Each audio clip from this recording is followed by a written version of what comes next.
happy Wednesday morning. Is Wednesday, November 6th, 2024. I'm Riley King, and welcome to WRMK News with Riley King. We got a jam-packed broadcast to get to on this Wednesday morning, so let's get started right now. So last night there were some long lines at some polling locations in New Hampshire, but the voters greeted with the long lines were able to cast their vote. Let's take a listen to that report from WMUR News 9. So John Schoenheider has been keeping us posted on those lines out in Hampton, and I can still see them behind you, John, even at 8:03. That's right, Jen. Yeah, actually, the end is in sight. The end of the line, I should say, because we have been out here for the better part of about 7 hours now. And let me tell you, all afternoon, this line truly has been a lengthy one. Election officials telling us unprecedented truly is a very applicable adjective to describe the turnout they have seen today. Poll workers finally putting the kibosh on it. They are capping off the line and telling people that if you are showing up after 8 o'clock, which is right now, you cannot vote. But they will allow everybody who is currently in this line, standing around the perimeter of the high school, as they have for the past several hours in some cases, they will be allowed to cast their ballots. Now, once again, after talking to some of the moderators a little earlier in the day, there are 11,000 registered voters here in Hampton, and they are saying they are well on their way to meeting that goal. And after seeing the turnout today, guys, I think it's safe to say that you can pretty visibly see how they're going to reach the 11,000. So we're going to stay with this line here. Even though it's all wrapped up, it has been lengthy, and you know what? These voters have waited a long time to cast their ballot, no matter what time of day they showed up. Some of them, like we've been telling you, throughout the afternoon, upwards of 2 hours at a time. There was one woman who spoke to us just a moment ago who said that it's ridiculous they've had to wait this long, despite the fact that election officials have told us that they have had everybody on staff that they asked for. So, we'll be keeping you updated with the latest here from Winnicott High School in Hampton on this line, and if they're going to let any stragglers in, guys, but from everything they've been telling us, that's not going to be the case. In the meantime, from Hampton, John Schoenheider, WMUR. Okay, and there you go on that report. Let us know if you needed to stand in a long line yesterday. We want to hear from you. Email us right now at rknetwork1995@gmail.com. That's rknetwork1995@gmail.com. Ayotte wins to become the next governor of New Hampshire. Governor Ayotte, you can see some stragglers here still in the room celebrating this win. As you mentioned, this was really considered to be one of the most competitive governor's races in the country, and it turned out not to be quite as close as initially predicted. Ayotte seemed to overperform in some areas, doing well even in Craig's hometown of Manchester. Her campaign came in confident today. They told us they were ready for a long night, but that they believed they would come out successful in the race, and they were right. Ayotte thanked her supporters, Governor Chris Sununu, who of course she's been so connected with in this race, and she had a message for the people who didn't vote for her as well, saying she will be a governor for all Granite Staters. We spoke with Ayotte right after she got off the stage one-on-one, and she said that Mayor Craig had called her to concede. Mayor Craig, I appreciate this was a very hard-fought campaign on both sides. She called me. She was very gracious. I appreciate that, and I appreciate, her being so respectful, and I feel the same about her. As governor, you represent everyone, and so I want to bring people together. I want to work on a bipartisan basis to address our challenges, and I want to make sure that I represent everyone. Just want to Okay, and there you go on that report. Congratulations to Ayotte on winning the governor in New Hampshire. World reacts to the 2024 presidential election result. Let's take a listen to that report from ABC News.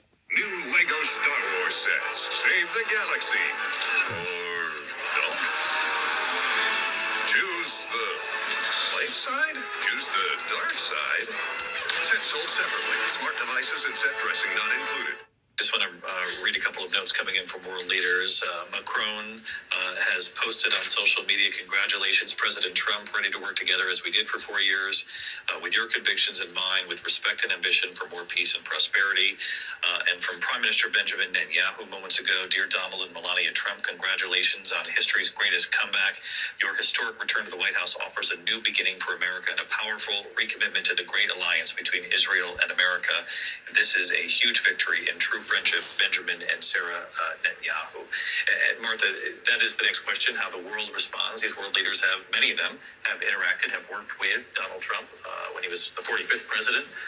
What is the reaction tonight from around the world and the implications here? Well, I think you heard Benjamin Netanyahu and former President Trump and likely President-elect Trump has said he backs Israel all the way. But what he has said about Gaza is he wants the war to end quickly.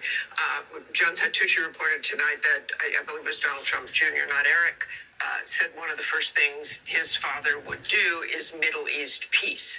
I mean, he has claimed that the Gaza war, or that the attack on Israel would never have happened. He's claimed the war in Ukraine, that Russia never would have invaded Ukraine.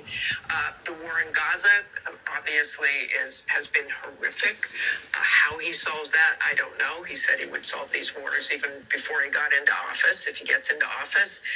Ukraine, I think, I have talked to people very close to President Zelensky over the last couple of weeks about the possibility of a Donald Trump presidency.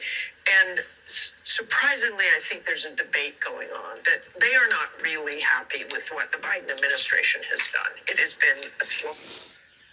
Okay, there you go. It looks like President Donald Trump will be the next president of the United States.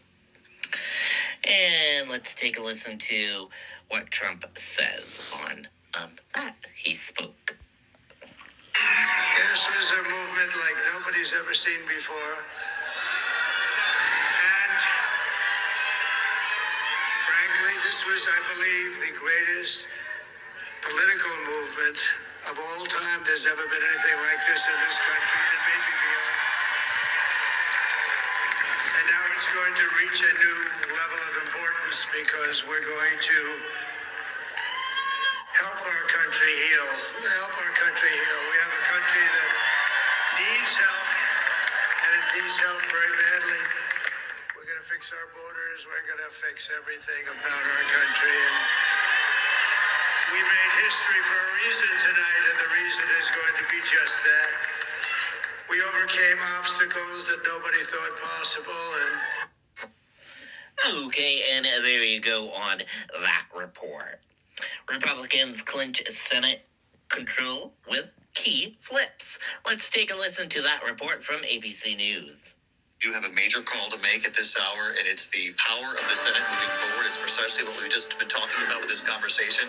Republicans will take control of the Senate with that call in Nebraska. Deb Fischer holding on to her seat tonight. If Donald Trump is named the next president, he will have a Republican Senate. We do not know who will control the House, but this is significant. And now the only question is, Rachel Scott, is how strong that Republican control will be. Will he have a mandate? Because the majority will be more than just a one senator majority. Yeah, spot on. It's not a question of whether or not Republicans are going to have the majority. It's just now a question of precisely how much. This is going to be the outlook, at least where it stands right now. Republicans 51 seats, they've netted 2. Remember, that's all they needed to net by the end of the night in order to take control of the Senate. Democrats currently have 41 seats. And again, David, we talked about these key races, but I just want to emphasize one more time when we're talking about Republicans possibly expanding their majority in the Senate. Wisconsin, you have the Republican candidate ahead. Michigan, the Republican candidate ahead. And also in Pennsylvania as well. Okay, and there you go on that report. We're going to switch gears now. Let's go into your weather. And in weather today, sunshine and clouds mixed, near record high temps, high 78, winds west-southwest at 10 to 20 miles per hour. Tonight, mainly clear, low 53, winds west at 5 to 10 miles per hour. And tomorrow, intervals of clouds and sunshine, high around 65, winds west-northwest at 10 to 20 miles miles per hour. It's currently clear and 59 degrees right now. And let's take a look at traffic and see how the traffic is looking like this morning. And looking at those roadways this morning, 93 heading into Massachusetts, not too bad of a ride. 293, not too bad of a ride as well. Manchester, not too bad of a ride. A little bit of medium-based traffic there. 393 around Hooksett, Bow, and Concord. Nice smooth sailing ride there. 393, not too bad of a ride as well.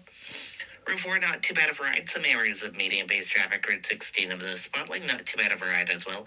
95 from Maine, New Hampshire to the border of Massachusetts, not too bad of a ride as well. 101, not too bad of a ride as well. And Merrimack Nashua into that border of Massachusetts, not too bad of a ride there as well. And that is a look at your traffic for this morning. And switching gears now, let's go into sports. In sports, Boston Bruins, they had a game last night, and the final score of that game was Toronto Maple Leafs 4 and Boston Bruins 0. The Toronto Maple Leafs won the game last night.